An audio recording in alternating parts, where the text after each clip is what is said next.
আসসালামু আলাইকুম দর্শক বন্ধুরা, সবাইকে জুম্মা মোবারক। আমরা এখন এসেছি আমাদের উত্তরবঙ্গের দিনাজপুর জেলার ঘোড়াঘাট উপজেলায় অবস্থিত ঐতিহ্যবাহী সূরা মসজিদে। আমার পিছনে দেখতে পাচ্ছেন, এটাই সেই ঐতিহ্যবাহী সূরা মসজিদ।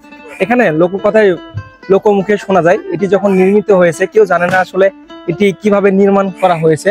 এখানে প্রতি শুক্রবারে অনেক দর্শনার্থীর দেখা মিলায় এখানে, কারণ অনেকেই তাদের অনেক নিয়ত পূর্ণের উদ্দেশ্যে এখানে আসে। দর্শক বন্ধুরা, আমার পিছনেই দেখতে পাচ্ছেন বিভিন্ন জায়গা থেকে প্রতিনিয়তই দর্শনার্থীরা ছুটে আসছেন এখানে।